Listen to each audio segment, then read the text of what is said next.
तो अब हम लोग दो ऑल्टरनेटिंग पैरामीटर्स से दो चार हो चुके हैं, ठीक है ना। दो ऑल्टरनेटिंग पैरामीटर्स से दो चार हो चुके हैं इन द सेंस मतलब हम लोग पढ़ चुके हैं, मिल चुके हैं, ठीक है। एक ऑल्टरनेटिंग पैरामीटर है ऑल्टरनेटिंग ईएमएफ और एक ऑल्टरनेटिंग पैरामीटर है ऑल्टरनेटिंग करंट, ठीक है। अब ऑल्टरनेटिंग जो पैरामीटर्स होते हैं, ठीक है, उसके दो रूप होते हैं। उनके दो तरीके की वैल्यूज निकाली जाती है, एक एवरेज वैल्यू बोली जाती है, एक आरएमएस बोली जाती है। एवरेज तो बस यूं समझ लो कि फर्जी में पढ़ेंगे हम लोग, क्योंकि अपने सिलेबस में है। मेन काम किसका है? आरएमएस का है। आरएमएस के बारे में डिटेल में हम बात करेंगे। आरएमएस, ठीक है, रूट मीन स्क्वायर, ठीक है। मेन चीज यही है, आरएमएस मेन चीज है। बाकी एवरेज तो बस यूं ही फॉर्मेलिटी में पढ़ना पड़ रहा है, उसको पढ़ेंगे फॉर्मेलिटी में, ठीक है। तो दो तरीके के पैरामीटर्स हैं, ठीक है। तो सबसे पहली बात एवरेज पढ़ के खत्म कर लिया जाए, निपटा लिया जाए, क्योंकि मेनली हम लोगों को आरएमएस पढ़ना है। तो चलिए एवरेज समझ लेते हैं पहले, ठीक है। आपको बहुत सिंपल तरीके से एवरेज की बात बताते हैं।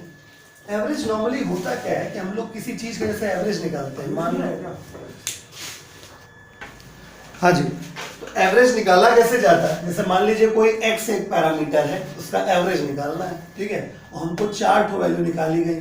पहले हमने x को नापा तो मान लो वैल्यू x1 आई, फिर हमने x को नापा, मान लो वैल्यू x2 आई, फिर हमने x को नापा, वैल्यू x3 आई, फिर x को नापा तो x4 आई। फिर कह दिया एवरेज निकालो इसका, ठीक है। सबको पता है कि प्लस प्लस प्लस करके 4 से डिवाइड कर देंगे तो एवरेज हो जाएगा। तो इसी को हम क्या लिखते हैं? x average, right. यानी अल्टीमेटली क्या हुआ कि हमारे पास जितने भी पैरामीटर, जितनी भी वैल्यूज थी, सबको जोड़ लिया, और जो रेंज थी 0 से लेके जितनी मैक्सिमम से लेके मतलब 0 रीडिंग से लेके 4 रीडिंग्स तक, सर पूरे रेंज से हमने क्या कर दिया? डिवाइड कर दिया, राइट। इसी को थोड़ा सा हम लोग नए तरीके से देखते हैं। ये था बचपन वाला तरीका, क्लास 9 में ऐसे तो एवरेज करते थे। जितने भी हमारे पास जितनी वैल्यूज आती थी सबको जोड़ के डिवाइड कर देते थे, है ना, ठीक। तो ये जो चीज है ये क्या है? डिस्क्रीट डेटा है। डिस्क्रीट डेटा सुने होंगे 9th में, अलग अलग वैल्यूज जो मिलती है इसको बोलते हैं डिस्क्रीट डेटा, बिखरा हुआ डेटा, ठीक है। लेकिन मान लो जब चीजें कोई हमारे पास एक रेगुलर पैटर्न पे हो, कहीं कंटिन्यूस डेटा हो, तो जैसे हमारे पास हमसे कोई कह दे ईएमएफ निकालना है, ईएमएफ का एवरेज वैल्यू निकालना है एक टाइम पीरियड के लिए, मेरी बात समझिएगा मैं क्या कह रहा हूं। तो मुझे ईएमएफ की एक कंटिन्यूअस वैल्यू है अपने पास, ऐसे ऐसे ऐसे ऐसे, याद है, ऐसे ऐसे वैल्यू। तो करना क्या है? बहुत सिंपल तरीका है। जैसे आप इधर जोड़ रहे थे, मान लो x ही है हमारा कंटिन्यूअस है, x कंटिन्यूअस है, उसकी डिस्क्रीट वैल्यूज नहीं है, उसके हमारी कंटिन्यूअस वैल्यूज है। तो हम लोग क्या करेंगे? जोड़ना पहले काम होता था, हम अब भी जोड़ेंगे, लेकिन जोड़ने का तरीका कंटिन्यूअस में बदल जाता है, इंटीग्रेशन हो जाता है। इंटीग्रेशन शब्द जो है वो अगर इंग्लिश में भी उसको समझे, मैथ्स की फीलिंग से ना देखें, तो इंटीग्रेट करना मतलब क्या होता है? जोड़ना ही होता है। आई बात समझ में? तो हम टाइम के रिस्पेक्ट में इसको जोड़ रहे हैं। कहां से कहां तक जोड़ रहे हैं? हमने बोला जैसे एक टाइम पीरियड T1 से लेके कहां तक? T2 तक। जोड़ने वाला काम हो गया, जो हम लोग करते थे मीन निकालने में। मीन मतलब एवरेज, बात एक ही है। फिर हम क्या करते हैं कि जो रेंज होती है उससे डिवाइड कर देते हैं। रेंज क्या है? T1 से T2 तक, अपर लिमिट माइनस हो गया। इसी को कहते हैं एवरेज निकालना। सिंपल, नहीं समझे? दोबारा बोलता हूं एक बार। अगर हमारे पास डिस्क्रीट डेटा होता है,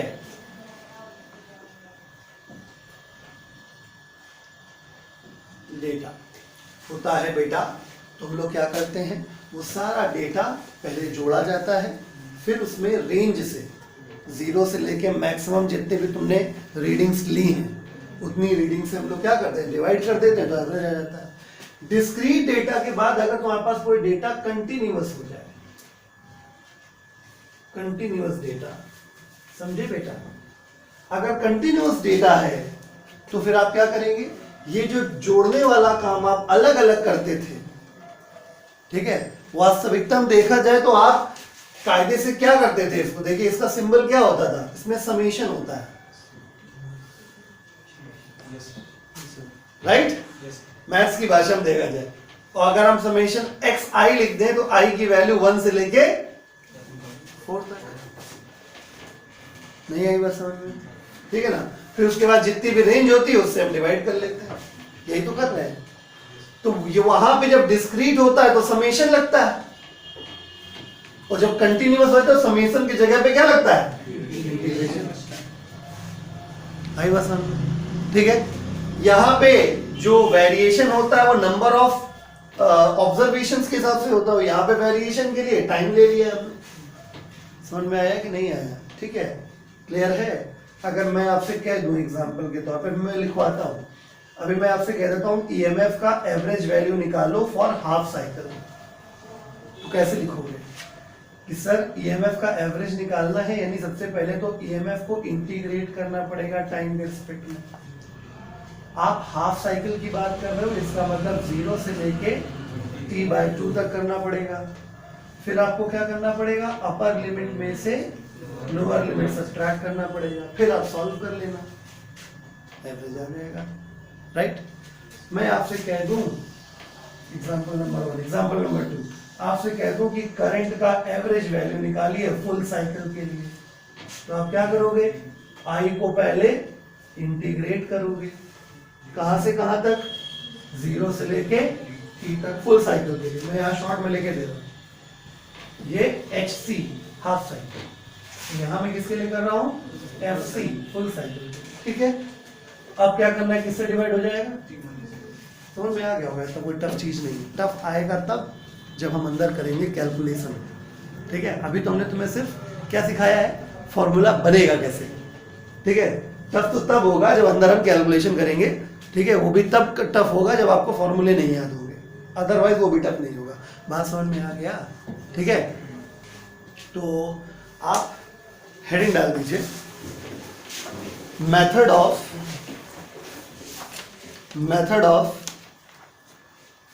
finding average value, method of finding average value of an alternating parameter, method of finding average value of an alternating parameter for a particular time interval, for a particular time interval, ठीक है? समझ तो गए ही, ठीक है? तो मैं इसको हटा दे रहा हूं, लिखिए, मैं बोल देता हूं, लिखिए, late x be an alternating parameter, let x be an alternating parameter, bracket में लिख लो कंटिन्यूअस, तुम्हें याद आ जाएगा, let x be an alternating parameter, bracket में लिख दो continuous, bracket close, whose average or mean value, whose average or mean value is to be calculated, is to be calculated for time, is to be calculated from time t1, from time t1 to time t2, full stop. Next ऐसे लिखे, it can be estimated by using the formula, it can be estimated by using the formula, it can be estimated by using the formula। अभी इतना note कर लीजिए, आप पहले formula लिख लीजिए, फिर एग्जांपल 1 एग्जांपल 2 लिख लीजिए। तो चलिए अब आपको एक क्वेश्चन बोलते हैं, ठीक है? ये क्वेश्चन नहीं है, क्वेश्चन के फॉर्म में करा रहा हूं, ये डेरिवेशन है, ठीक है? तो इसका जो रिजल्ट आएगा वो भी याद रखना है, ठीक है? और डेरिवेशन जो है क्वेश्चन कैसे किया जाएगा ये भी आपको देखना है, ध्यान रखना है। तो क्वेश्चन लिखिए, find average value of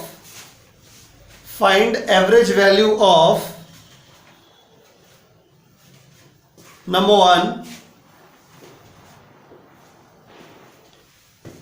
alternating EMF alternating EMF and number 2 alternating current for half cycle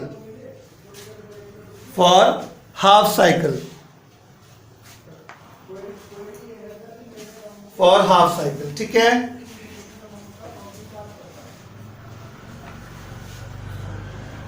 ठीक, क्लियर, ओके। तो करिए इसको।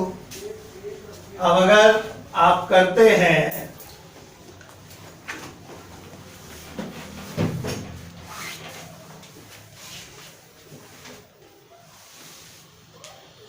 देखते हैं। तो पहला पार्ट में कर देता हूं सॉल्यूशन। ध्यान से देखिए, क्वेश्चन समझ गए ना। हमें ऑल्टरनेटिंग ईएमएफ और ऑल्टरनेटिंग करंट की वैल्यू निकालनी है, एवरेज वैल्यू निकालनी किसके लिए, हाफ साइकिल के लिए। तो मैं पहले ईएमएफ के लिए कर लेता हूं। तो हम जानते हैं कि अगर आपको ईएमएफ का एवरेज वैल्यू चाहिए इसके लिए, हाफ साइकिल के लिए, तो क्या करना है, आप पहले ईएमएफ को इंटीग्रेट करेंगे टाइम के रिस्पेक्ट में। स्टेप नंबर 1, हाफ साइकिल है तो 0 से t/2 तक कर सकते हैं, ठीक है। स्टेप 3 जो रेंज है t/2 से 0 उसको डिवाइड कर देंगे, ठीक है। अब सॉल्व करना है इसको, बड़े आराम से हो जाएगा। ये 2/t हो जाएगा, इंटीग्रेशन 0 से t हो जाएगा, e की जगह पे E0 sin ओमेगा t जो होता ही है, आप जानते हो, ये लिख दिया जाएगा। समझ गए, क्लियर है। इसके बाद E0 कांस्टेंट होने के नाते बाहर आ जाएगा, तो ये E0 बाहर हो गया, 0 से t तक sin ओमेगा t dt। अकेले sin ओमेगा t का जो इंटीग्रेशन होता है 2/t E0, ये हो जाएगा minus cos omega t upon omega, ठीक है। मैंने समय बर्बाद नहीं किया, नहीं तो अच्छे अच्छे मैथ वालों कल ही खुल जाती है। अभी माइनस और ओमेगा में बाहर कर देता हूं, ठीक है। तो minus 2E0 upon omega T हो जाएगा। अंदर अब इत्मीनान से कॉस ओमेगा टी बचा हुआ है, शांति के साथ हम वैल्यू रख सकते हैं। टी को पहले रखेंगे यहाँ पे अपर लिमिट माइनस लोअर लिमिट किया जाएगा। इस प्रकार से ई का average value for half cycle जो आ जाएगा वो माइनस का 2E0 अपॉन ओमेगा टी हो जाएगा। अंदर हो जाएगा कॉस ओमेगा टी पहले माइनस कॉस 0। कॉस 0 की वैल्यू जो होती है वो 1 हो जाती है, ठीक है। एक बात ध्यान रखिएगा, हमने पढ़ाया था omega is equal to 2π/t होता है। तो अगर t को क्रॉस मल्टीप्लाई कर दें तो ओमेगा t बराबर 2π बनता है, ठीक है। इसका तात्पर्य ये हुआ कि यह जो e एवरेज की वैल्यू आप हाफ साइकिल के लिए निकाल रहे हो, ये माइनस का 2E0 अपॉन 2π हो जाएगा। ओमेगा टी की जगह देखो ओमेगा टी है, एक जगह ओमेगा टी और दिख रहा है, कॉस में ओमेगा टी है ना, ओमेगा टी दो जगह था, तो यहां भी क्या हो जाएगा 2π हो जाएगा, ठीक है। माइनस कॉस 0 की वैल्यू हो गई 1, ठीक है। कॉस 2π यानी 360 डिग्री, वैल्यू नहीं पता है तो कोई बात नहीं, याद कर लो -1 होता है, ठीक है। तो इस हिसाब से ये एक तो 2 से 2 कैंसिल हो गया पहली चीज, तो माइनस का E0/π हो गया, और ये हो गया -2 हो गया कि नहीं हो गया, माइनस माइनस प्लस हो गया, तो 2/π टाइम्स ऑफ E0। तो E का average value for half cycle इतना हो गया। अगर इसको हम डिवाइड कर दें, पाई की वैल्यू 22/7 या 3.14 होती है। अगर मैं इसको डिवाइड करता हूं तो ये बनेगा E average for the half cycle is equal to 0.637 times of E0, ठीक है। ऐसे याद करना बेवकूफत है, लेकिन फिर भी लोग याद करते हैं, ठीक है। उसके बाद हम इसमें अगर 100 से मल्टीप्लाई कर दे तो परसेंटेज निकल सकता है, ठीक है। इस प्रकार से ई एवरेज का जो वैल्यू है हाफ साइकिल के लिए 100 से मल्टीप्लाई कर देंगे तो 63.7% ऑफ E0 हो जाएगा। आई बात समझ में। अब रह गई बात सेकेंड पार्ट की, तो अगर सेकेंड पार्ट आप करोगे करंट के लिए, तो करंट का भी सीन वही है, है ना। तो सिमिलरली सेकेंड पार्ट में आप लिख सकते हो, सिमिलरली करंट के लिए भी यही सीन है। आई का वैल्यू जो एवरेज निकलेगा, आई कैपिटल बना देते हैं, अच्छा लगेगा देखने में। आई का value average for half cycle is equal to I 2/पाई टाइम्स ऑफ आई नॉट हो जाएगा इसमें, ठीक है ना, या 0.637 टाइम्स ऑफ आई नॉट हो जाएगा, या 63.7% ऑफ आई नॉट हो जाएगा। इस प्रकार से ये करंट वाला हो गया। यानी एक फॉर्मूला याद करिए, by one get one free वाला केस है। समझ गए, नोट कर लीजिए। थोड़ा सा करेक्शन है, आंसर फिर भी सही आया है। 0 से t/2 है ये, t/2 t/2 t/2, ठीक है। तो ठीक है, आंसर सही आया, बस केवल by2 करना है केवल। तो बाय 1 मिनट, t/2 1 मिनट रुक जाइए। 2/t 0 से t/2 ये सही है, तो ये हो गया, ठीक है। ठीक है, उसके बाद ओमेगा t/2 लगेगा ये, ठीक है। ये ओमेगा टी ओके, इसमें कोई दिक्कत नहीं है, ठीक है। तो ये 2 पाई हो गया, ये केवल पाई हो जाएगा। cos पाई की वैल्यू -1 होती है 180 डिग्री की, सॉरी, ठीक है। अब सही है पूरा, ठीक है, ओके। cos 2 पाई की तो वैल्यू +1 हो जाती है, ठीक है। सही कर लीजिए इसको। चलिए फुल साइकिल के लिए क्वेश्चन लिख लीजिए, आप फुल साइकिल के लिए करवा देते हैं आपके, ठीक है। क्वेश्चन लिखिए, फाइंड एवरेज वैल्यू, find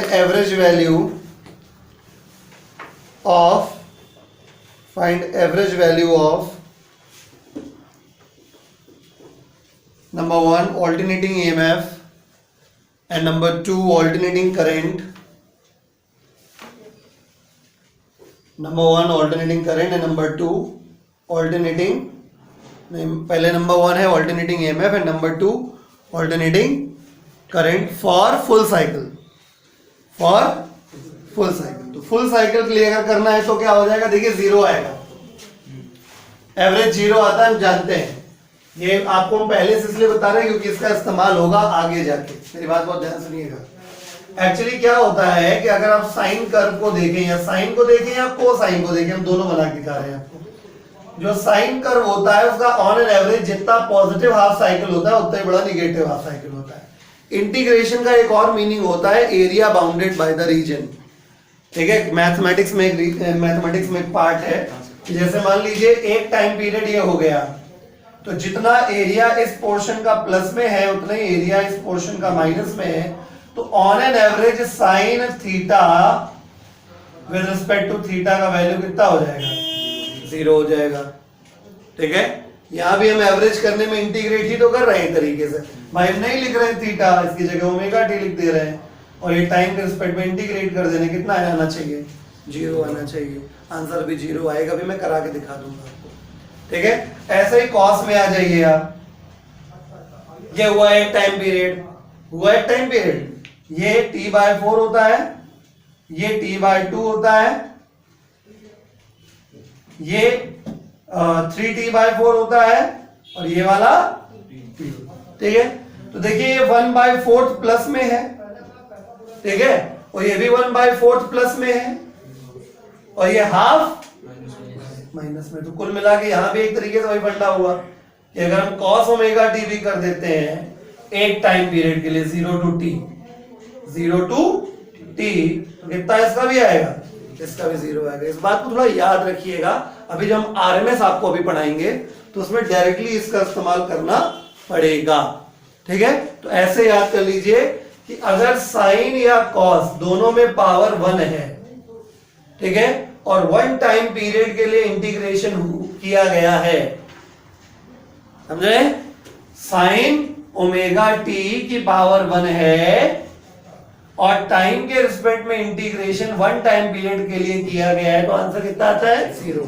वैसे ही cos ओमेगा टी की पावर अगर 1 है और टाइम के रिस्पेक्ट में इंटीग्रेशन 1 टाइम पीरियड के लिए हुआ है तो वैल्यू कितनी आती है, 0। इसको आप कहीं पे लिख लीजिएगा, ठीक है। अभी चक्कर में पढ़ी लिखने के, अभी इसको लिख लीजिएगा, ध्यान रखिएगा, इसको लिखना है आपको, ठीक, ताकि आपको याद रहे।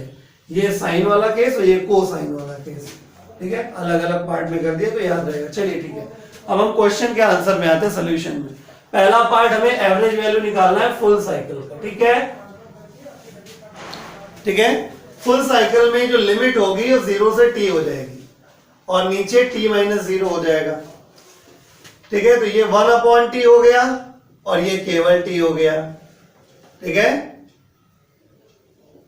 ये 1/t हो गया, ये केवल t हो गया, ये 1/t हो गया और ये केवल t हो गया। ये 2 यहां पे नहीं आएगा और ये केवल t हो जाएगा। ये 2 यहां नहीं आएगा, एक मिनट, फुल साइकिल है ये, ठीक है, ठीक है। और ये बाय 2 यहां नहीं होगा, कोई गलती तो नहीं हो रही है, ध्यान से देखिएगा, ठीक है। ये हो गया, ओमेगा टी की जगह 2 पाई हो जाएगा, तो ये 1 नहीं है, ये यहाँ पे 2 नहीं है, तो ये 2 कटेगा नहीं, बाय 2 बना रहेगा, ठीक है। ये 2 पाई है, cos 2 पाई फिर से 1 हो गया, ठीक है। cos 2 पाई 360 डिग्री की वैल्यू कितनी होती है? +1 होती है भैया, तो L लो, अब समझ गए आप, +1 -1 शून्य हो गया, ठीक है। 0 इंटू समथिंग 0 हो गया, तो फुल साइकिल के लिए आंसर हमारा 0 हो गया, ठीक है। तो बाकी आगे परसेंटेज का तो फंडा ही खत्म हो गया, ठीक है। और यही मामला ऐसे ही करंट के लिए किया जाएगा, ठीक है। तो similarly for current, full cycle के लिए करंट भी हमारी कितनी आ जाएगी? 0 आ जाएगी। तो हमने आपको मैथमेटिक्स के दृष्टिकोण से भी करा दिया था और हमने मैथमेटिकली इसको सॉल्व करके भी दिखा दिया है, ठीक है। दोनों चीजें वेरीफाई हो रही है, ठीक है। कॉपी कर लीजिए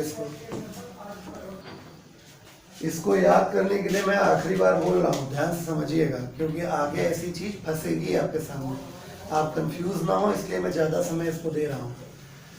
साइन या कॉस की पावर 1 हो, ठीक है, एंगल वाली प्लेस पे t जरूर हो, उसके साथ मल्टीपल में चाहे कुछ भी लगा हो, ये बात समझना।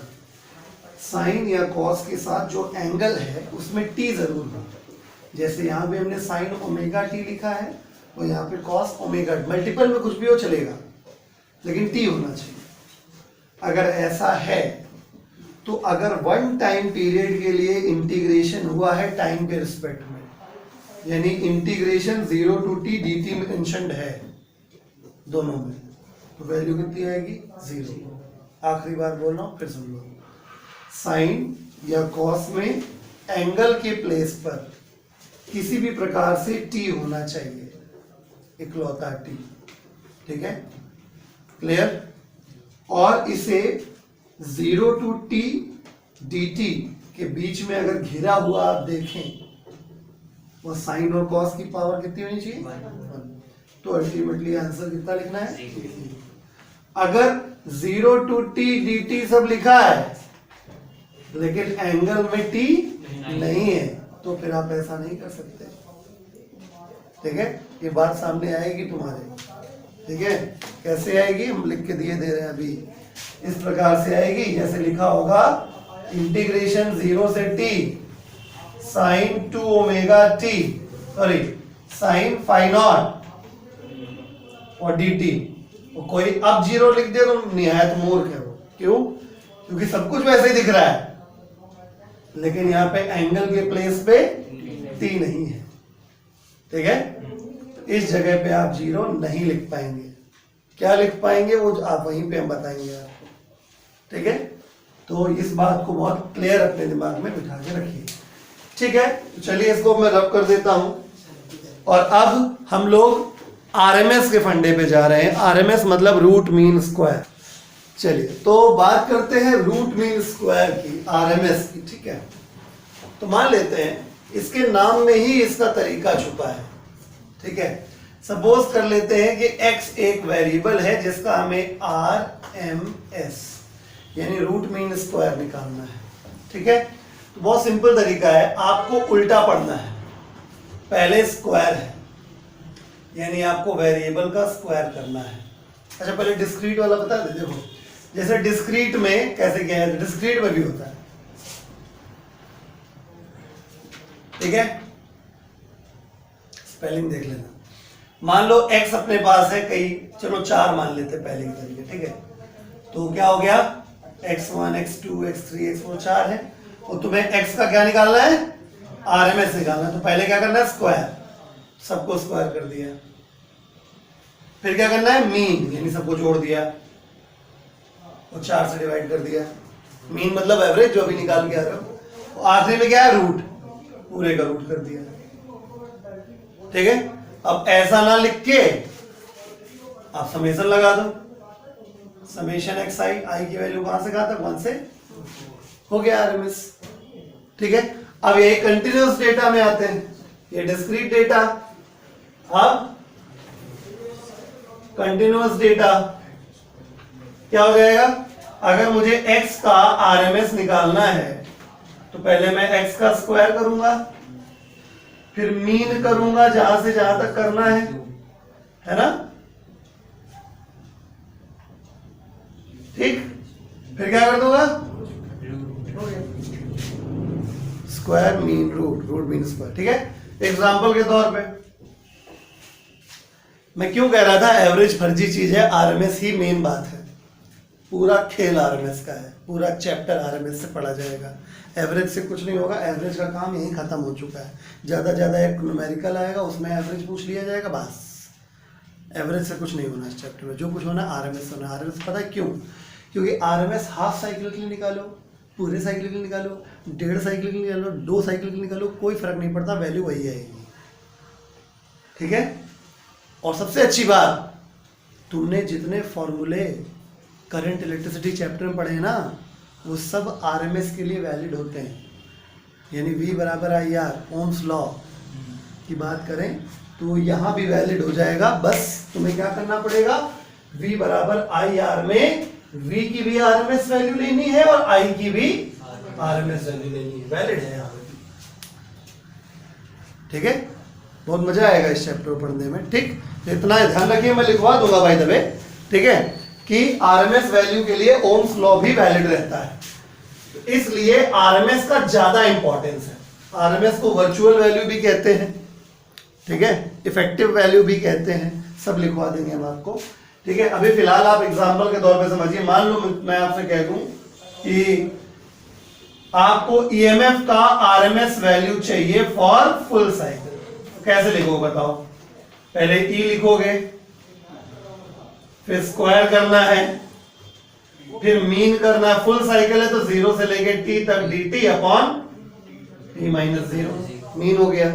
फिर आखिरी में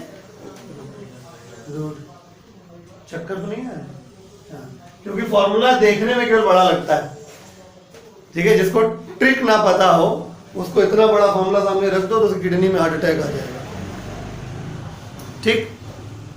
नंबर 2 एग्जांपल ले लेते हैं भाई। कोई कह दे करंट का RMS वैल्यू चाहिए आधी साइकिल के लिए, ठीक है। तो पहले करंट का स्क्वायर करेंगे, आधी साइकिल यानी 0 से t/2 तक dt तक इंटीग्रेट करके रेंज से डिवाइड कर देंगे, है ना, -0 पूरे के साथ, ठीक। फिर आखिर में क्या कर देंगे, हो जाएगा। समझ गए बात को, ठीक है। तो हेडिंग डाल दीजिए, method of finding RMS value या root mean square value. Method of finding root mean square, bracket में RMS लिखो। Method of finding root mean square, bracket में RMS वैल्यू और इफेक्टिव वैल्यू और virtual value method of finding root mean square, bracket में RMS value और effective value और virtual value of alternating parameter of alternating parameter for a particular time interval, for a particular time interval, for a particular time interval. ठीक है, इसमें लिखिए let x be an alternating parameter, let x be an alternating parameter, let x be an alternating parameter whose RMS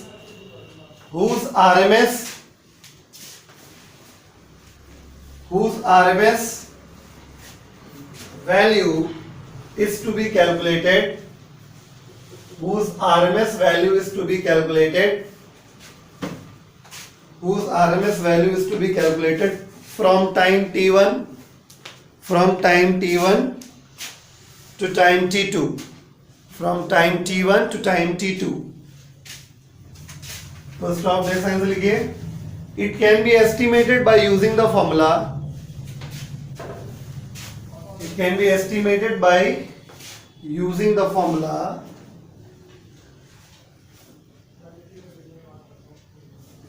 ठीक है, ये note कर लीजिए, दोनों एग्जांपल नोट कर लीजिए। तो आरएमएस वैल्यू क्यों इंपॉर्टेंट है? आरएमएस वैल्यू इसलिए इंपॉर्टेंट है क्योंकि आरएमएस वैल्यू इक्विवेलेंट होती है डीसी के, यानी अगर ऑल्टरनेटिंग करंट का आरएमएस निकालते हैं, ऐसे समझिए एसी का RMS is equivalent to DC. तभी मैं कह रहा था कि आरएमएस वैल्यू के लिए ओम्स लॉ और दुनिया भर के जो फॉर्मूले होते हैं वो सब वैलिड हो जाते हैं। ठीक है, तो एसी का जो आरएमएस वैल्यू होता है, चाहे ऑल्टरनेटिंग करंट हो चाहे ऑल्टरनेटिंग ईएमएफ हो, ठीक है, ऑल्टरनेटिंग पैरामीटर का आरएमएस वैल्यू जो होता है वो डायरेक्ट वाले के बराबर हो जाता है, इक्विवेलेंट हो जाता है। ठीक है, तो इससे फायदा ये हो जाता है कि हम भले पढ़ चैप्टर कौन सा रहे, ऑल्टरनेटिंग करेंगे, लेकिन फंडे पुराने वाले लगा लेते हैं तो हमको समझने में, कैलकुलेशन करने में आसानी हो जाती है। ठीक है, तो इस बात को दिमाग में रखिए, चाहे अतरे कोने के इसको ले लीजिए कि ऑल्टरनेटिंग पैरामीटर्स ऐसे लिखिए, एपी लिखिए, ऑल्टरनेटिंग पैरामीटर का आरएमएस वैल्यू जो होता है वो डायरेक्ट पैरामीटर के इक्विवेलेंट होता है। ठीक है, एपी मतलब ऑल्टरनेटिंग पैरामीटर, ऑल्टरनेटिंग पैरामीटर। ठीक है, डीपी का मतलब डायरेक्ट पैरामीटर, इस प्रकार से।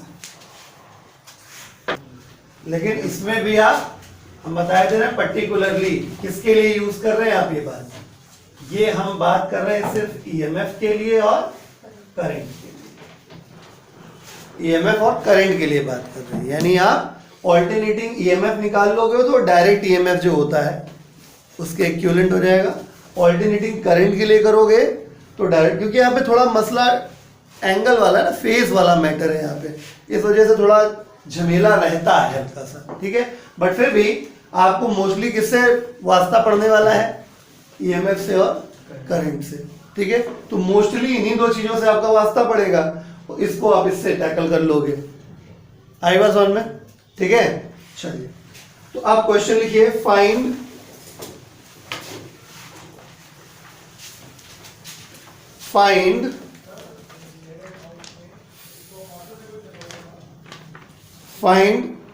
RMS value of number 1 alternating EMF and number 2 alternating current for full cycle। ठीक है, कैलकुलेशन इजी करने के लिए फुल साइकिल मैंने नाम बोल दिया है, अदरवाइज मैं आपको अभी बोल चुका हूं कि RMS value half cycle, full cycle, 1.5 cycle, 2 cycle, कितनी भी साइकिल हो उसके लिए सेम आती है। मात्र मैं फुल साइकिल के लिए मैंने क्वेश्चन इसलिए बोला है क्योंकि बाई 2 फाइव 2 का चक्कर खत्म हो जाए, कैलकुलेशन थोड़ी इजी रहे अपने लिए। ठीक है, तो चलिए शुरू कर देते हैं। आप लोग तो करेंगे नहीं, गणित के इतने महान विद्वान हैं कि हम फर्जी में क्यों, मतलब आप लोगों को सवाल पूछना सूरज को दिए दिखाने के बराबर है।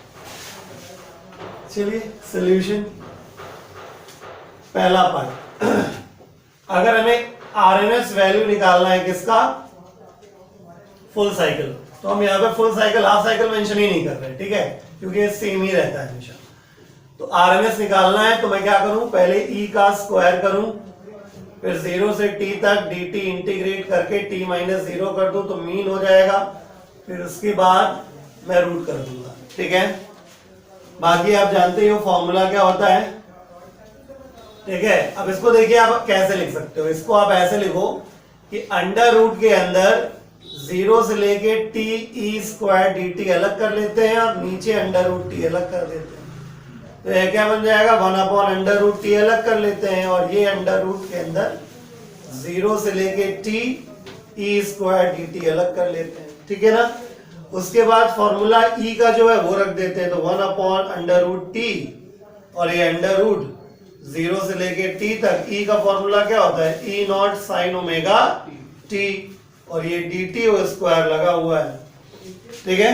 और ध्यान से देखिए, टेंशन मत लीजिए, करते जाइए जो हो रहा है, वैसे भी आप लोग मैथ्स में बहुत होशियार हैं, ठीक है। तो इसको क्या लिख सकते हैं, 0 से लेके t तक, फिर ये e नॉट का स्क्वायर भी हो जाएगा और साइन का स्क्वायर ओमेगा t dt भी हो जाएगा। अब e नॉट रहा कांस्टेंट तो ये भी बाहर आ जाएगा इंटीग्रेशन साइन के, तो 1 अंडर रूट t, एक एक स्टेप करके दिखा रहा हूँ, ठीक है। तो e नॉट का स्क्वायर इंटीग्रेशन साइन से बाहर आ गया, 0 से लेके t तक sine square omega t dt, अभी तो इंटीग्रेशन शुरू भी नहीं हुआ, e नॉट का स्क्वायर अंडर रूट के अंदर है तो ये बाहर आ जाएगा।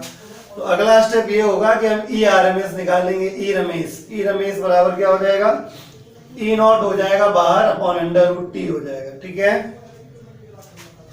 और ये अंडर रूट के अंदर 0 से लेके t तक sine square omega t dt हो जाएगा, ठीक है। अब थोड़ा मैथमेटिक्स का ध्यान लगाते हैं, साइन स्क्वायर ओमेगा t जो होता है, ठीक है, इसको डायरेक्टली इंटीग्रेट नहीं कर सकते, इसको cos 2 ओमेगा t में तोड़ना पड़ेगा, ठीक है।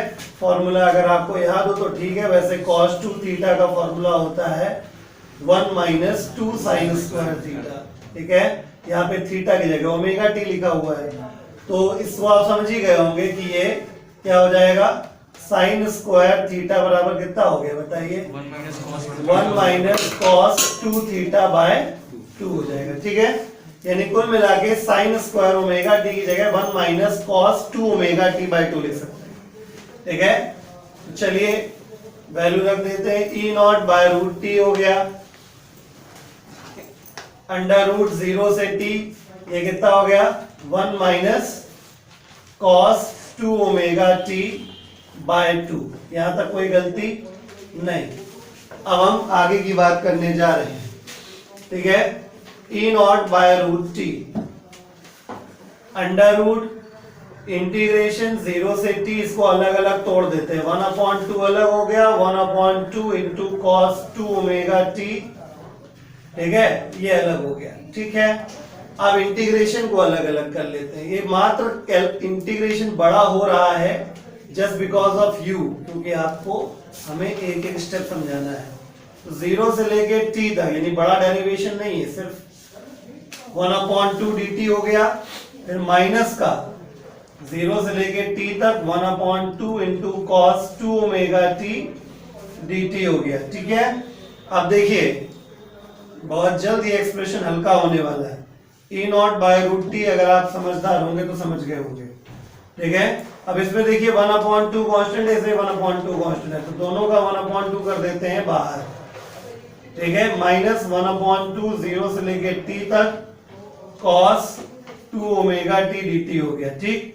अब पहली चीज यहां पे हम क्या मान लेंगे, इसको t की पावर 0, जहां कुछ नहीं होता वहां सबका मालिक एक होता है, और इंटीग्रेशन के मामले में एक का मतलब वेरिएबल की पावर 0 लिख लो, तो इंटीग्रेशन करने में आसान रहता है। अब अगर आप थोड़े बहुत मूर्ख नहीं हैं, बहुत बड़े वाले मूर्ख हैं, तो याद आ रहा होगा थोड़ी देर पहले हमने आपको बताया था ऐसा कुछ, कि अगर cos की पावर 1 है, cos के साथ एंगल में t लगा हुआ है और 0 टू t dt के रिस्पेक्ट में इंटीग्रेशन है, तो इसका वैल्यू 0 हो जाता है, याद दिलाया था। यानी 1/2 इंटू 0, ये तो पूरा एक्सप्रेशन ही लुडिस हो गया, ठीक है, यानी बचा क्या, सिर्फ ई नॉट बाय रूट टी, और अंडर रूट के अंदर बचा 1/2 इंटीग्रेशन 0 से लेके टी की पावर 0 डी टी, सिर्फ इतना बचा, बाकी हिस्सा रिड्यूस हो गया। इसके बाद अब बस सॉल्व ही होने वाला है, थोड़े से कसर बाकी है। ई आर एम एस बराबर E not by under root T लिखा हुआ है, ये 1/2 का अंडर रूट है तो 1/√2 हो गया, ठीक है, और ये इंटीग्रेशन हो गया अंडर रूट के अंदर 0 से लेके टी की पावर 0 डी टी। चलो अब इंटीग्रेशन करने की नौबत आ गई है। E not by √2 into √t, under root के अंदर t का पावर 0 का इंटीग्रेशन t होता है, लिमिट 0 से लेके t तक, अपर लिमिट माइनस लोअर लिमिट, तो ई नॉट बाय √2 इंटू √t, और अंडर रूट के अंदर t माइनस 0 हो जाएगा, अपर limit minus lower limit, t minus 0 t होता है तो √t ऊपर √t नीचे, तो रिड्यूस हो गए। Ultimately E R M S हमारा आ गया है ई नॉट बाय √2, यही मेन फॉर्मूला है। अगर आप 1/√2 करते हैं तो 0.707 ई नॉट आता है, यानी ई आर एम एस का जो वैल्यू है वो 0.707 टाइम्स ऑफ ई नॉट हो जाता है। ऐसे भी याद कर सकते हैं, वैसे ये बेस्ट है, और परसेंटेज में याद करना चाहें E R M S is 70.7% of E naught. इस प्रकार से ये हमारा ई आर एम एस हो गया। और सेकेंड पार्ट में करंट निकालने के लिए कहा गया, तो सिमिलरली कर लीजिएगा। तो similarly I R M S का वैल्यू भी क्या आ जाएगा, आई नॉट बाय √2 या 0.707 टाइम्स ऑफ आई नॉट या 70.7% ऑफ आई नॉट। इस प्रकार से आप आई आर एम एस तक पहुंच गए।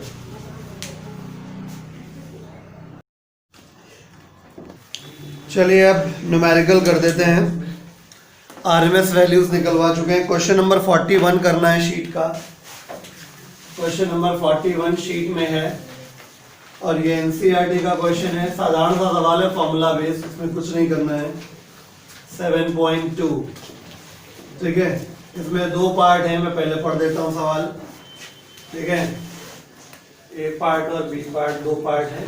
तो क्वेश्चन नंबर 41 एनसीईआरटी का 7.2। अगर वीडियो देखने वालों के पास एनसीईआरटी हो तो भी देख सकते हैं, अदरवाइज मैं क्वेश्चन बोल रहा हूँ। ये दो पार्ट में है। ए पार्ट में लिखा हुआ है the peak value of an AC supply is 300 volt, full stop, what is the RMS voltage, question mark. B part में है the RMS value of current in an AC circuit is 10 ampere, full stop, what is the peak current. ठीक है, तो सबसे पहली बात इधर पकड़िए इस चीज को कि पहला पार्ट में बोला गया peak value of an AC supply is 300 volt. तो 300 वोल्ट पीक सप्लाई है, तो वोल्ट किसका यूनिट होता है, ईएमएफ का, यानी ये ईएमएफ की पीक वैल्यू है जिसको ई नॉट से रिप्रेजेंट करते हैं। ये क्वेश्चन में गिवन है। क्वेश्चन में पीक ईएमएफ डायरेक्ट शब्द नहीं लिखा हुआ था, उन्होंने कहा peak value of an AC supply is 300 volt. ठीक है, तो तुम्हारी अकल हो तो समझ जाओ कि वोल्ट मतलब ईएमएफ। वोल्ट किसका यूनिट है, ईएमएफ का है, तो ईएमएफ दिया गया। अब ईएमएफ दो है अपने पास, तीन है बल्कि, पीक, एवरेज, वो आरएमएस। कौन सा वाला है, पीक वाला है, क्योंकि उन्होंने पीक बोला हुआ है। ठीक है, तो हमें आरएमएस वैल्यू निकालनी है, आरएमएस वोल्टेज, तो ई आरएमएस हमको चाहिए। ठीक है, तो ई आरएमएस निकालने के लिए फॉर्मूला अपने पास होता है। तो फॉर्मूला जो है अपने पास वो लगा देते हैं। फॉर्मूला है E RMS is equal to E not by √2। ठीक है, तो ई आरएमएस, ई नॉट की वैल्यू 300 बाय √2 की वैल्यू 1.414 होती है वैसे तो। ठीक है, तो वैसे भी हमने 0.707 बताया थी इसकी वैल्यू आपको। 1/√2 की वैल्यू आई थी ना 0.707, इसको आप 300 से मल्टीप्लाई कर लो तो ज्यादा आसानी से हो जाएगा। आरएमएस वैल्यू ऑफ ईएमएफ जो आ गई आपकी वो 212.1 वोल्ट आ गई। फिर सेकेंड पार्ट में आरएमएस वैल्यू ऑफ करंट दे रखा है, आई आरएमएस कितना दे रखा है, 10 एम्पियर। ठीक है। IRMS दिया गया, हमसे क्या पूछा गया है, पीक करंट पूछा गया है। पीक करंट पूछा गया, वैल्यू I नॉट होती है। फॉर्मूला क्या है दोनों के बीच का, IRMS इक्वल टू कितना होता है, I नॉट बाय √2। फॉर्मूला याद करना पड़ेगा, IRMS equal to I not by √2 होता है। ठीक है, तो IRMS की वैल्यू 10 दे रखी है, ठीक है, और I नॉट ये है और √2 की वैल्यू 1.414 होती है। तो इस हिसाब से I नॉट की वैल्यू 14.14 एम्पियर हो गई।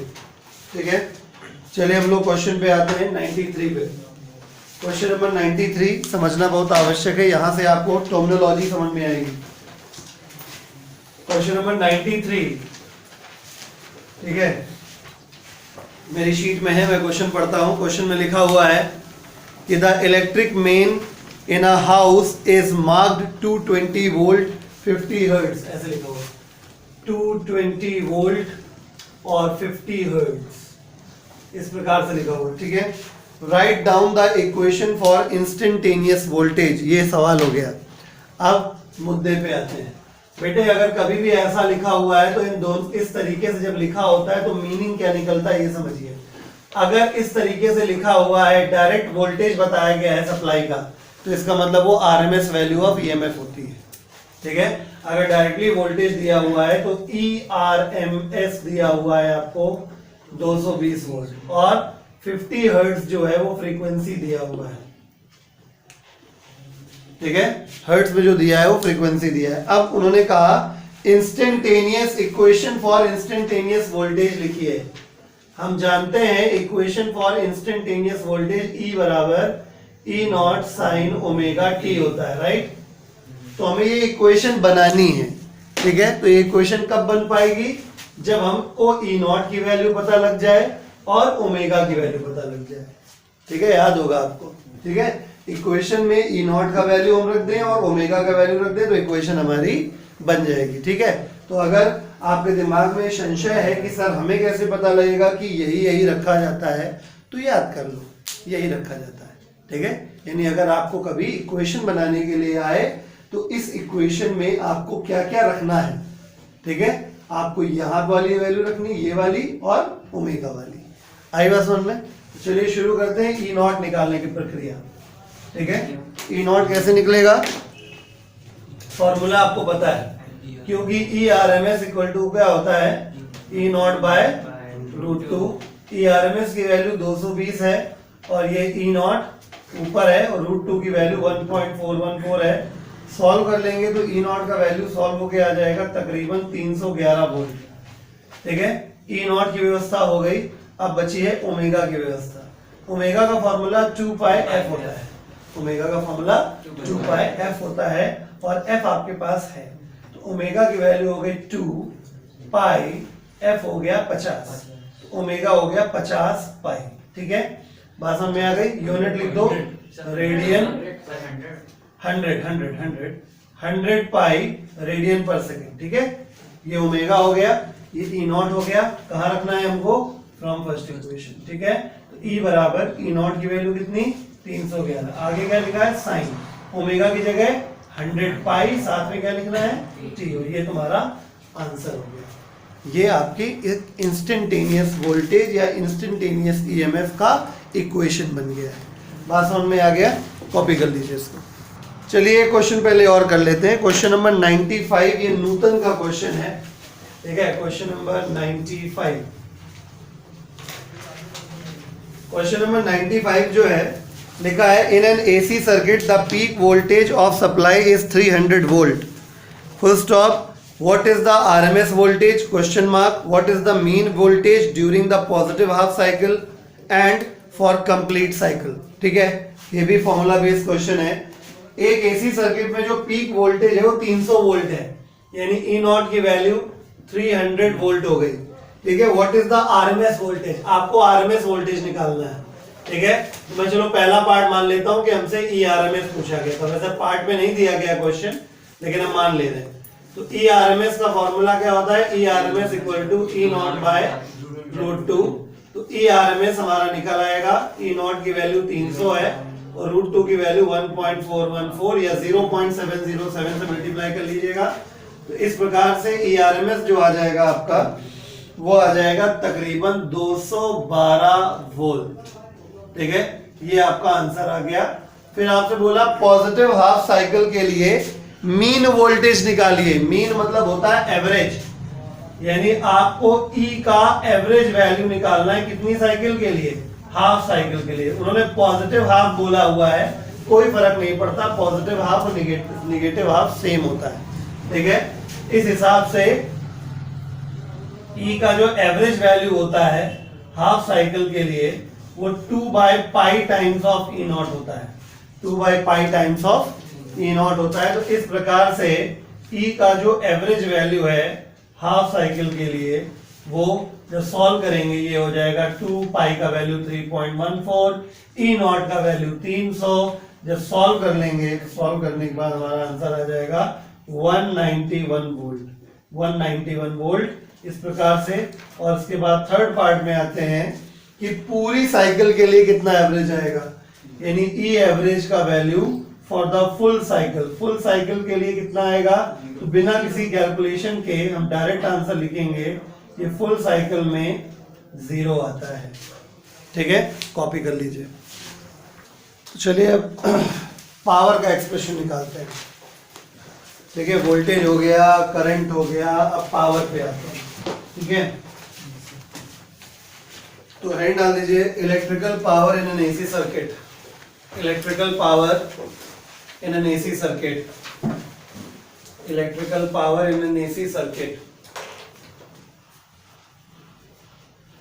electrical power in an AC circuit, AC circuit की इलेक्ट्रिकल पावर। देखिए एक फॉर्मूला आपने पढ़ा होगा डीसी सर्किट्स में, क्लास 10 से पढ़ रखते हैं हम लोग फॉर्मूले को। फॉर्मूला होता है VIP, VI equal to P। इस चैप्टर में V की जगह हम लोग क्या लिख रहे हैं, E। ठीक है, तो एक बात तो तय हो गई बॉस की इस चैप्टर में ऑल्टरनेटिंग सर्किट पढ़ रहे हैं हम लोग, ऑल्टरनेटिंग करंट या ऑल्टरनेटिंग सर्किट पढ़ रहे हैं। तो आप नोटिस किए हैं शुरुआत से, जब से हम पढ़ा रहे हैं तब से आपने नोटिस किया कि ईएमएफ पल पल बदलता है, करंट भी पल पल बदलती है। और अगर ईएमएफ और करंट के प्रोडक्ट से पावर आता है तो इसका मतलब पावर भी पल पल बदलेगा। आई बात समझ में? तो यहाँ से ये बात क्लियर हो जाती है कि अगर हमारा ईएमएफ इंस्टेंटेनियस होता है, करंट इंस्टेंटेनियस होता है, तो पावर भी इंस्टेंटेनियस होगी। आई बात समझ में? ठीक है, तो लिखेंगे इंस्टेंटेनियस, आप नोट करते रहिए, instantaneous power of an AC circuit, instantaneous power of an AC circuit is given by, instantaneous power of an AC circuit is given by P is equal to E into I। That is, कहने का तात्पर्य क्या हो जाएगा, P बराबर E का formula क्या होता है, E not sine omega T होता है, और करंट का फॉर्मूला क्या हो जाएगा, ठीक है, I बराबर I not sine omega t minus five not, minus लेके चलते हैं, आप माइनस ले लो चाहे प्लस ले लो, बात बराबर है, कोई दिक्कत नहीं, फॉर्मूला सेम आएगा। ठीक है, यानी कुल मिला के चलो इसको नहीं लिखते हैं। ठीक, इतनी बात समझ गए नहीं समझ गए? यानी अगर मैं इंस्टेंटेनियस अभी डेरिवेशन करेंगे तब करेंगे, वो स्टेप आएगा डेरिवेशन में कर देंगे, उसको कोई दिक्कत नहीं। इंस्टेंटेनियस करंट हो गई और मल्टीप्लाई में क्या हो गया, इंस्टेंटेनियस ईएमएफ हो गया, तो मल्टीप्लाई करने से क्या आएगा, इंस्टेंटेनियस पावर आएगी। बात समझ में आ गई? ठीक है, क्लियर है? तो इस प्रकार से आप समझ जाइए, कोई डेफिनेशन नहीं है, कोई जबरदस्त डेफिनेशन नहीं लिखवानी है, हमें बस इतना बताना था कि क्योंकि एसी सर्किट में जो ईएमएफ होता है वो लगातार चेंज हो रहा होता है, तो करंट भी लगातार चेंज हो रही होती है। ठीक है, और ईएमएफ और करंट के मल्टीप्लिकेशन से पावर आती है, ठीक है, तो इसका मतलब पावर भी लगातार चेंज हो रही होगी। ठीक है, तो कुल मिला के अगर हम इंस्टेंटेनियस ईएमएफ को इंस्टेंटेनियस करंट के साथ मल्टीप्लाई करें तो इंस्टेंटेनियस पावर मिलता है। ठीक है, यहां तक क्लियर हो गया। यानी कुल मिला के एसी सर्किट में पावर भी जो होती है वो इंस्टेंटेनियस होती है। तो अब याद करिए कि जिस प्रकार से हमने क्या किया था, ईएमएफ का एवरेज निकाला था, है ना, करंट का एवरेज निकाला था, तो हम पावर का भी क्या निकालेंगे, एवरेज निकालेंगे। ठीक है, तो हेडिंग डाल दीजिए। हेडिंग क्या डाल दीजिए, एक तरीके से क्वेश्चन जैसा लिखिए। लिखिए, find the value of average power, find the value of average power, find the value of average power for full cycle in an AC circuit.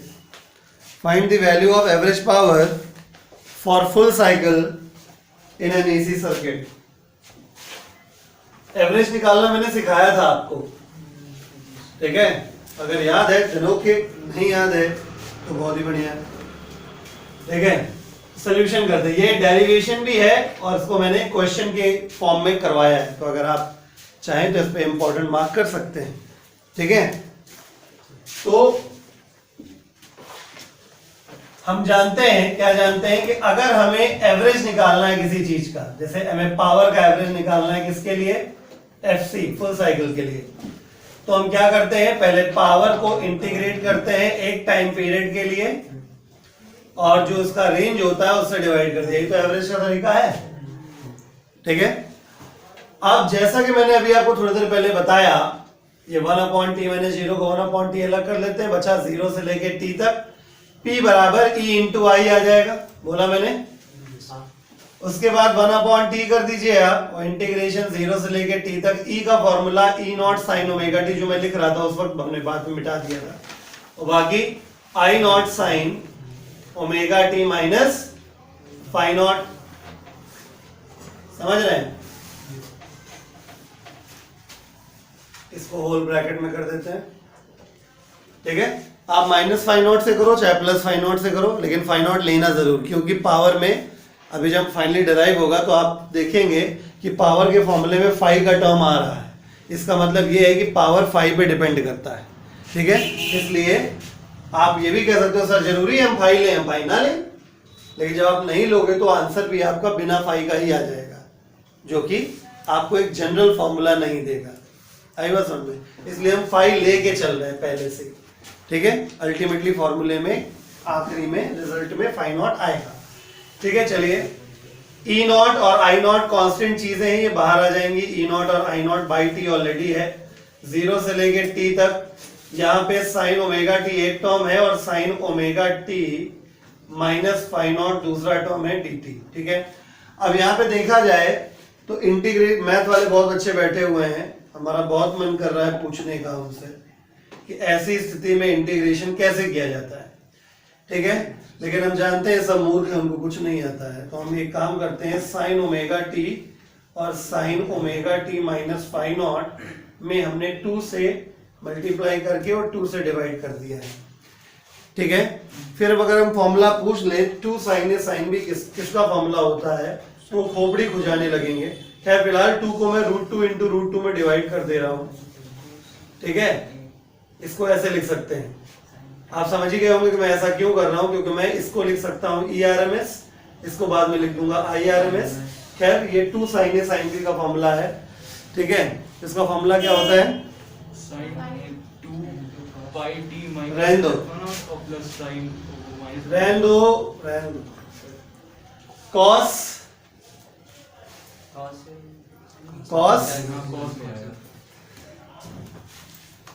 A plus B plus cos A minus, मुझे लगा मुझे math नहीं आती है। यार tough formula है, cos A minus b minus cos A plus B होता है। ठीक है, दिमाग मत लगाओ, ऐसा मत प्रिटेंड करो कि हाँ तुम दिमाग लगा रहे हो, because you don't have. Omega T में से cos A minus B, A minus B मतलब इस वाले टर्म में इस वाले टर्म को सब्ट्रैक्ट कर देंगे, तो केवल फाई नॉट बचेगा, ठीक है। a माइनस बी, इसको a मान लो, इसको भी मान, cos a minus b, a minus b करेंगे तो केवल क्या बचेगा, फाई नॉट। फिर माइनस लगता है cos a plus b, a plus b करोगे तो ओमेगा टी और ओमेगा टी, 2 ओमेगा टी और माइनस फाई नॉट। बात समझ में आ गई। फॉर्मूला होता है 2 sin a sin b बराबर cos a minus b minus cos a plus b. धन्यवाद, आपने बहुत मेहनत किया, बहुत प्रयास किया, लेकिन कुछ नहीं फायदा हुआ। एवरेज पावर का जो फॉर्मूला हो गया फुल साइकिल के लिए, अभी पूरा डायरेक्ट नहीं हुआ क्योंकि अभी तक तो इंटीग्रेशन है नहीं शुरू किया, अभी तो सिर्फ तैयारी कर रहे हैं इंटीग्रेशन करने की, ठीक है। खैर ये ई नॉट बाई रूट 2 आरएमएस बन गया है हमारे लिए, और ये आई आरएमएस बन गया हमारे लिए, और ये अपॉन टी हो गया है, और ये इंटीग्रेशन जो है 0 से t, उसको मैं cos फाई नॉट के लिए अलग कर दूंगा dt, और 0 से लेके t तक, और ये cos 2 omega t minus phi not, इसको मैं अलग कर दूंगा dt। बात समझ में आ गई। After that E R M S I R M S upon t. देखो मैंने कहा था, मैंने लास्ट टाइम पे चर्चा करी थी कि अगर गलती से यहाँ पे t का टर्म ना हो तो गलती से इसको 0 से t देख के 0 ना कर देना, ठीक है। तो आप cos फाई नॉट को बाहर कर देंगे, और अंदर क्योंकि ये कांस्टेंट टर्म हो गया 0 से लेके t तक dt, अंदर कुछ नहीं बचा। जब कुछ नहीं होता है तो 1 मानते हैं, और 1 का मतलब क्या हो जाता है, t की पावर 0। बाकी ये देखिए इसमें t का टर्म है, cos है, पावर 1 है, t का टर्म है, 0 से t तक इंटीग्रेट हो रहा है, ये कुल मिला के 0 हो गया। याद कराया था हमने, ठीक है। तो ये हो गया E R M S I R M S upon t, ये हो गया cos फाई नॉट, और इसका इंटीग्रेशन करोगे तो क्या आएगा, t माइनस 0 आएगा, t की पावर 0 का इंटीग्रेशन t हो जाएगा। कहा था भाई हमने एक बार, upper limit minus t minus 0 में से t कैंसिल हो जाएगा, तो ultimately you got the answer. Average power for full cycle in an AC circuit is equal to E R M S I R M S और cos phi not. पहली बात important है ये derivation, दूसरी बात इंपॉर्टेंट है ये formula, किसी भी प्रकार के एसी सर्किट के लिए वैलिड है। तीसरी बात इंपॉर्टेंट है क्योंकि इसको वर्चुअल ईएमएफ कहते हैं, ये वर्चुअल ईएमएफ है क्योंकि इसको वर्चुअल करंट कहते हैं, इसलिए दोनों का मल्टीप्लिकेशन वर्चुअल पावर कहलाता है। और ये जो आपने निकाली है ये एक्चुअल या रियल पावर है, ये रियल या एक्चुअल पावर कही जाती है। तो E R M S into I R M S हमारा बन गया वर्चुअल पावर, ये बन गया रियल पावर, और इस पावर के खेल में ये एक फैक्टर यहां साइड में रखा हुआ है। फैक्टर मतलब मल्टीपल, एक रेशियो, एक नंबर, ठीक है। तो पावर वाले चकल्लस में फंस गया, इस वजह से इसका नाम पड़ गया पावर फैक्टर। तो ये याद रखना, ये इंपॉर्टेंट चीज है। पावर फैक्टर क्या है, power factor cos phi not है। पावर फैक्टर क्या है, power factor is the ratio of real power to virtual power. इसको अलग से लिखें, अगर हम लोग अलग से एक पॉइंट उठाएं तो real power is equal to virtual power into power factor, यही तो है ना। इसका मतलब क्या हो गया, power factor is defined as the ratio of real power to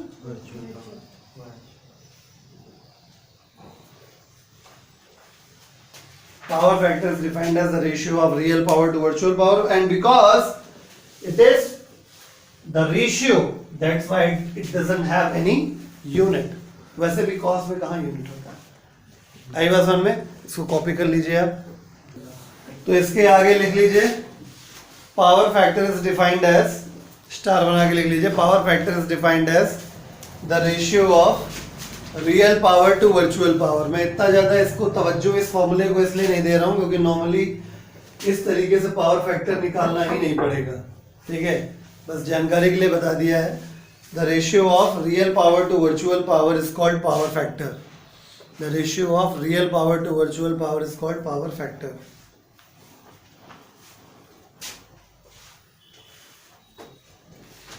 ठीक है, अब हम बात करेंगे वॉटलेस करंट की।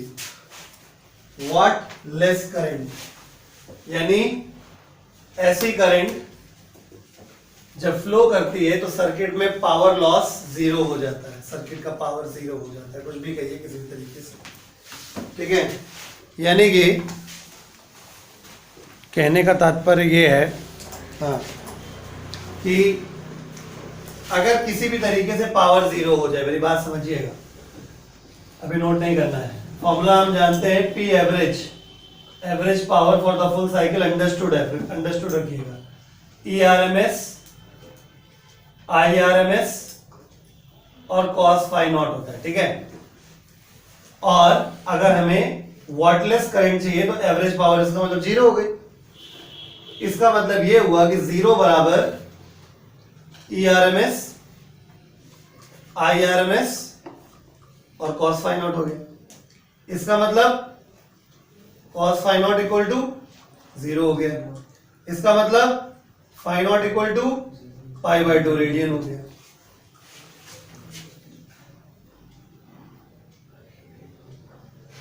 ठीक, यानी अगर किसी सर्किट में, ठीक है, किसी सर्किट में अगर ईएमएफ और करंट के बीच का फेज डिफरेंस, करंट और ईएमएफ के बीच का फेज डिफरेंस पाई बाय 2 हो, तो इसका मतलब उस सर्किट में जो करंट फ्लो कर रही है वो क्या कहलाएगी, वाटलेस। वाटलेस मतलब जीरो वाट, ठीक है।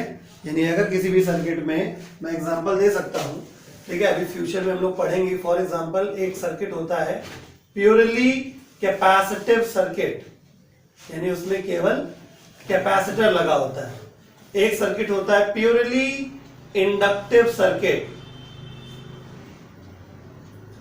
ठीक है। एक सर्किट होता है चोक कॉइल, चोक कॉइल, ये जो ट्यूबलाइट में लगी हुई है, ठीक है। आजकल तो खैर एलईडी वाली ट्यूबलाइट आती है, लेकिन पुराने जमाने वाली ट्यूबलाइट देखिए तो उसमें एक चोक लगा रहता है, ठीक है, एक साबुन की भट्टी जैसा लगा रहता है बीच में, वो चोक कॉइल होता है, ठीक है। तो ये सारी चीजें, ये सारे ऐसे सर्किट्स हैं जिसमें जो फेज डिफरेंस हो जाता है वो लगभग 90 डिग्री हो जाता है, जिसकी वजह से पावर कंजम्पशन जीरो हो जाता है। तो इस सिचुएशन में सर्किट में जो करंट फ्लो करती है उसे क्या कहते हैं, वॉटलेस करंट कहते हैं। तो हेडिंग डाल दीजिए वॉटलेस करंट। लिखिए the current in an AC circuit,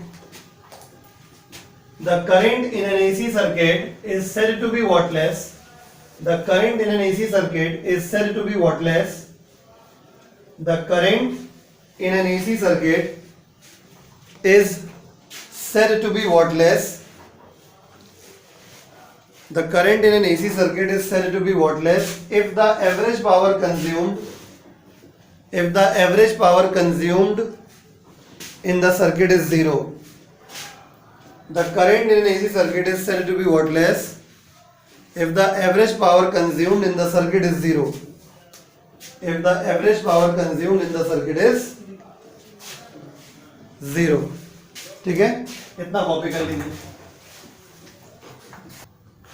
चलिए फिर क्वेश्चन नंबर 119 करेंगे हम लोग। क्वेश्चन नंबर 119, 119 नंबर प्रश्न है हमारे पास, ठीक है। मैं क्वेश्चन पढ़ देता हूं। When an alternating EMF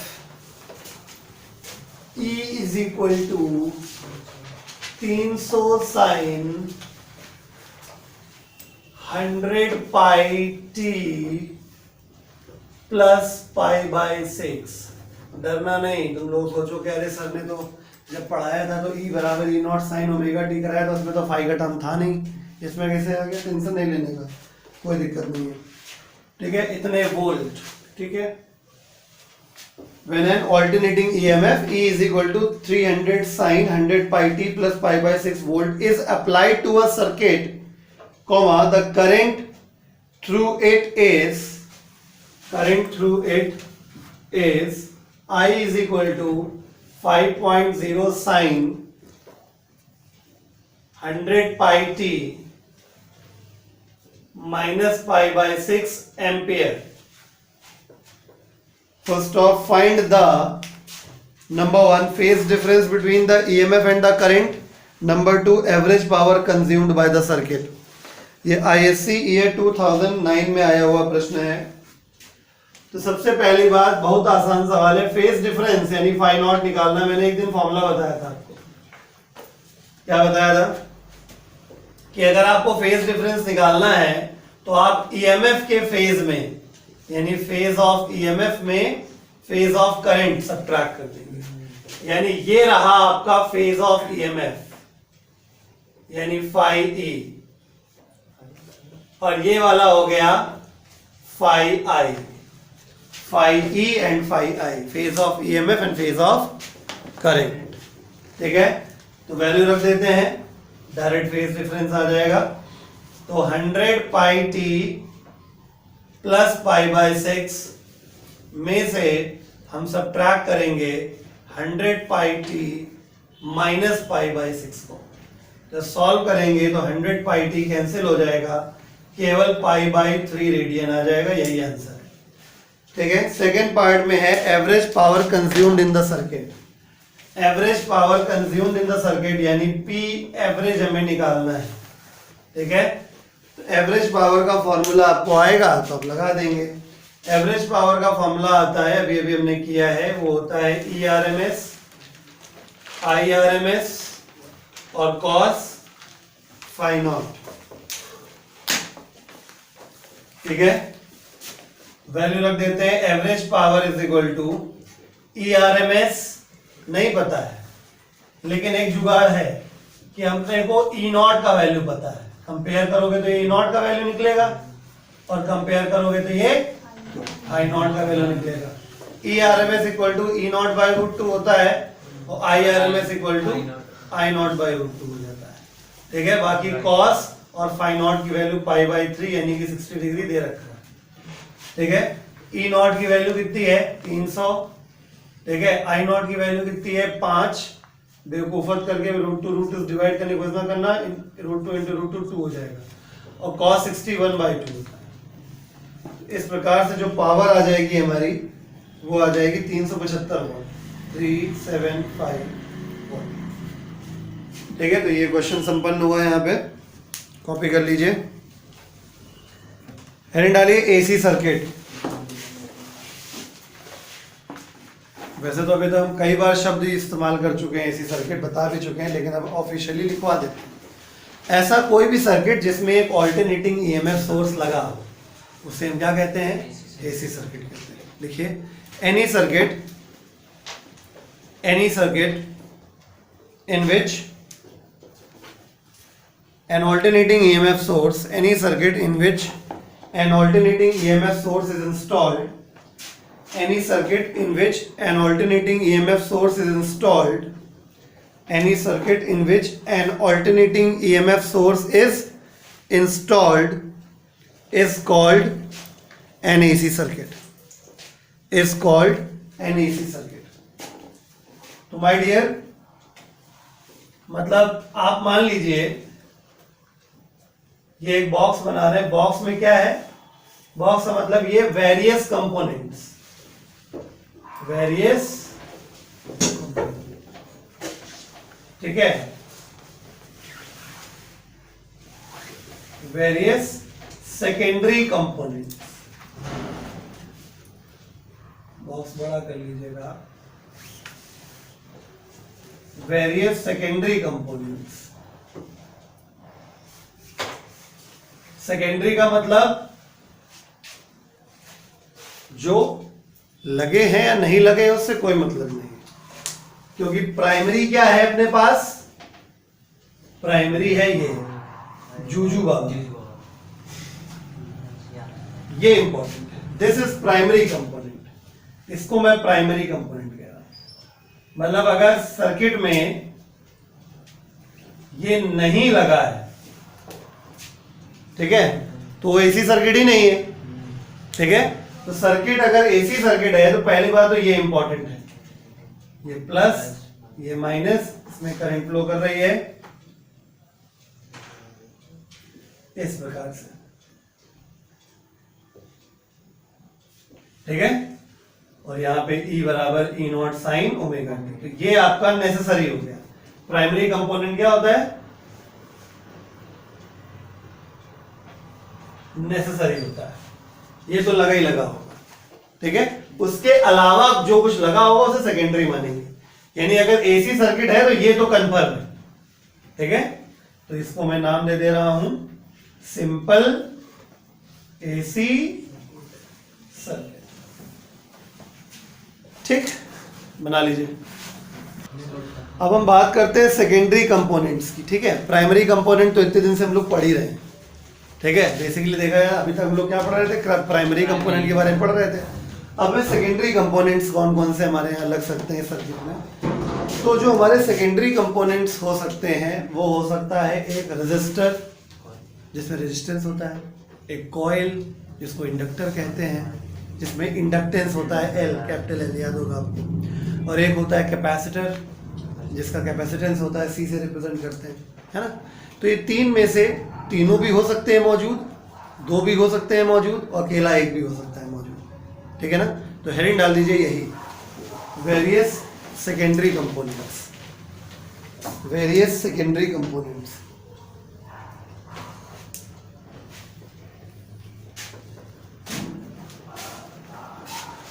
देखिए, the three important secondary components are, the three important secondary components are,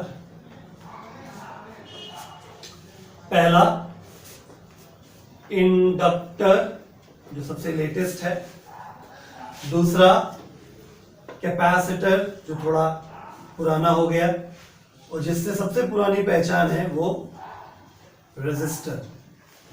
कैसे दिखाई देते हैं ये लोग? ये दिखाई देते हैं, इंडक्टर कॉइल जैसा होता है, कॉइल जैसा क्या, कॉइल ही होता है, इसके ऊपर इसका सेल्फ इंडक्टेंस लिखा जाता है, ठीक है। कैपेसिटर में दो प्लेट्स बनी होती हैं आमने सामने बराबर साइज की, एक छोटी एक बड़ी मत कर देना क्योंकि वो सेल को रिप्रेजेंट करने लगेगा, और ना ही गोला बना देना क्योंकि फिर वो सोलर सेल को रिप्रेजेंट करने लगेगा, ठीक है। जरा सा खेल पे खेल हो जाएगा। कैपेसिटर के ऊपर उसका कैपेसिटेंस सी लिखा जाता है। रेजिस्टर बचपन से पहचान है आपकी, मोहल्ले वाला है आपका ये, ठीक है, ये आर रेजिस्टर, ठीक है। तो ये तीन कंपोनेंट होते हैं, यानी इसके अलावा, ये तो प्राइमरी है, ये तो जरूरी है, इसके अलावा सर्किट में, ठीक है, सर्किट में ये तीन में से कोई भी दो, तीनों या कोई भी एक मौजूद हो सकता है, ठीक है। कॉपी कर लीजिए इसको, हेडिंग डालिए वेरियस एसी सर्किट्स। इससे पहले कि हम लोग आगे बढ़े, ठीक है, एक चीज आप चाहे पहले से ही लिख लीजिए अपने पास, या अपने दिमाग में रखिए अपने पास कि हमारे सिलेबस में सिर्फ 6 सीरीज सर्किट हैं, इसलिए हम केवल 6 सीरीज सर्किट की ही बात करेंगे।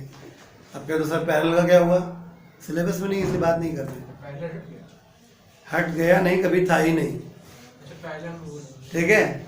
एसी सर्किट्स में अरेंजमेंट हमेशा सीरीज ही पढ़ना है हमें, और यही सबसे अच्छी बात है तुम्हारे सिलेबस की इसमें, क्योंकि इसी की वजह से ये टॉपिक इजी हो पाया है, अदरवाइज ये बहुत बम टॉपिक हो जाता तुम्हारे लिए, ठीक है। आई बात समझ में? तो इसमें लिखिए the 6 important series AC circuits are as follows. Heading डाल दी होगा, हेडिंग डाल दी होगी वेरियस एसी सर्किट्स। इसके अंदर लिखिए the 6 important series AC circuits are as follows. 6 important series AC circuits are as follows.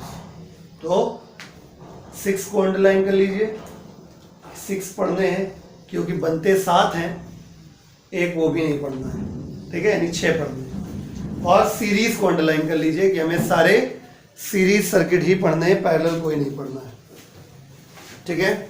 तो मैं एक एक करके नाम लिखता जा रहा हूं, मतलब नाम बोलता जा रहा हूं, और मैं यहाँ बनाता जा रहा हूं, आप बनाते जाइएगा, ठीक है, तो number 1 purely resistive circuit,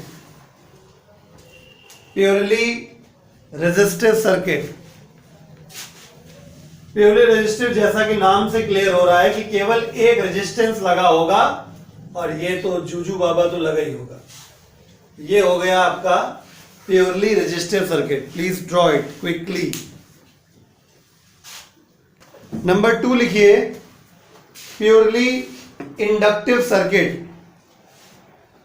purely inductive circuit क्या करना है? प्योरली इंडक्टिव मतलब केवल इंडक्टर लगा है, केवल इंडक्टर मतलब केवल कॉइल लगी है। प्योरली इंडक्टिव सर्किट एल हो गया। थर्ड नंबर लिखिए प्योरली कैपेसिटिव सर्किट।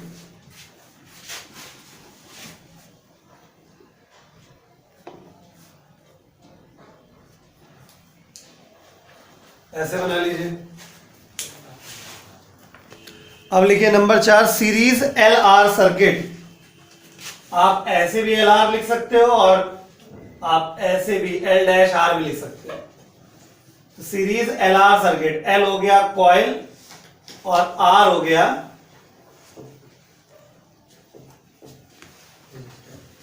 रेजिस्टर। ये हो गया series L R circuit.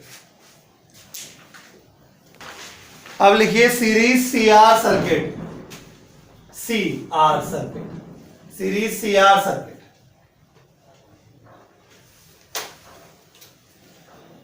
Series C R circuit draw करिए।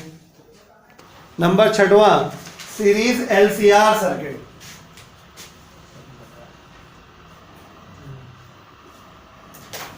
ये हो गया एल, ये हो गया सी और उसके बाद हो गया आर। इसको बना लीजिए।